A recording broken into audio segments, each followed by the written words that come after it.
Pues yo pienso que tener una guía, una estructura global que guíe la descarbonización de la economía a lo largo de las próximas décadas, porque está pensado que nos acompañe hasta el año 2050, es importante porque tenemos que poder ir midiendo el progreso o la falta de progreso, pero tenemos que poder medirlo. Entonces, eso es lo que nos da el Acuerdo de París, es un destino muy claro, que es el año 2050 con una economía descarbonizada, y las herramientas para ir midiendo ese progreso en cuanto a descarbonizar. Habiendo dicho eso, el Acuerdo de París es un instrumento o una herramienta muy útil si vamos descarbonizando la economía. O sea, es un plan, es un muy buen plan, pero hay que ejecutarlo. Entonces, si bien nos traza la ruta, hay que caminar la ruta también. Sí, bueno, si estuviéramos hace 20 o 30 años, entonces yo diría, bueno, podemos asignar la responsabilidad a un sector o al otro, pero ahora como se nos está acabando el tiempo, como tenemos escasa una década para llegar al 50% de las emisiones, cortar por mitad las emisiones y seguir descarbonizando después de eso, la verdad es que ahora hay responsabilidad y oportunidad en todos los sectores, tanto de los gobiernos nacionales como los gobiernos subnacionales, las corporaciones, y no nos olvidemos de los individuos, porque hay también muchísimas contribuciones que podemos hacer cada uno de nosotros personalmente. El cambio climático no es una religión, no es un mito, no es una ideología, no es una política de partidista, es simplemente una realidad científica y tiene sus efectos físicos. Entonces, yo entiendo que los que digan que no creen en el cambio climático, pues se escudan detrás de eso con intereses económicos.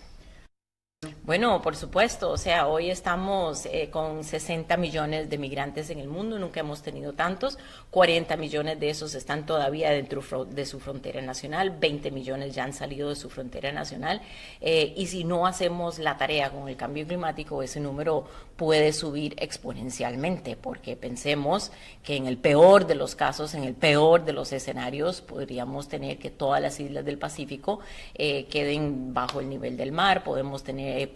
la situación de que la mayoría de las zonas costeras de todos los continentes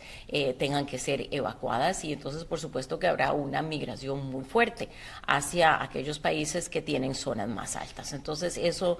no es un escenario hacia el cual deberíamos de caminar, sino todo lo contrario, hacer todo lo posible para evitar ese escenario. Bueno, yo sigo siendo optimista porque, número uno, porque me parece que no tenemos ninguna otra opción. O sea, frente a un reto tan grande como el de cambio climático, no podemos simplemente rendirnos y decir, bueno, pues que ocurra lo que va a ocurrir. O sea, ¿qué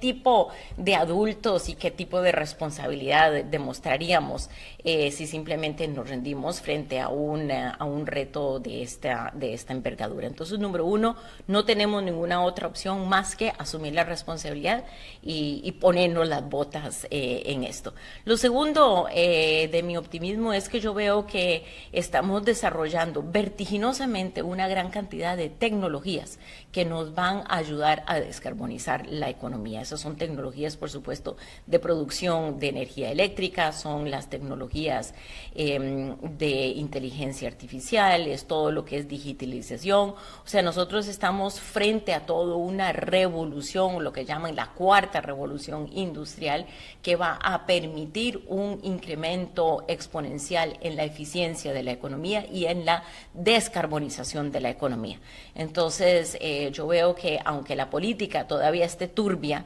hay un camino muy claro hacia la descarbonización en cuanto a la economía de los países.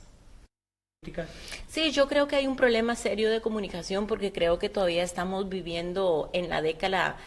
de los 80, de los 90 o incluso hasta de principios de siglo, en donde pensábamos que había que escoger entre la salud del planeta, entre los temas ambientales y el crecimiento económico y social. Y entonces, obviamente, si estamos pensando que hay que escoger entre esas dos cosas, pues no es sorpresivo que algunos líderes escojan su propio país frente a escoger el beneficio global. Pero eso no es así, porque ahora ya dichosamente nos hemos dado cuenta que esas dos cosas no se contradicen, sino todo lo contrario. Son vertientes que van en paralelo, incluso coinciden en las políticas y medidas nacionales. Entonces yo creo que aquí hay un problema grande de comunicación, de educación, de concientización para darnos cuenta que aquí podemos hacer ambas cosas al mismo tiempo. No es muy frecuente que la humanidad se enfrente a un reto de la envergadura frente como el cambio climático y que pueda hacerle frente a ese reto a través de las políticas y medidas que de todas maneras son beneficiosas para el país. La verdad es que esto es una oportunidad histórica que debemos aprovechar.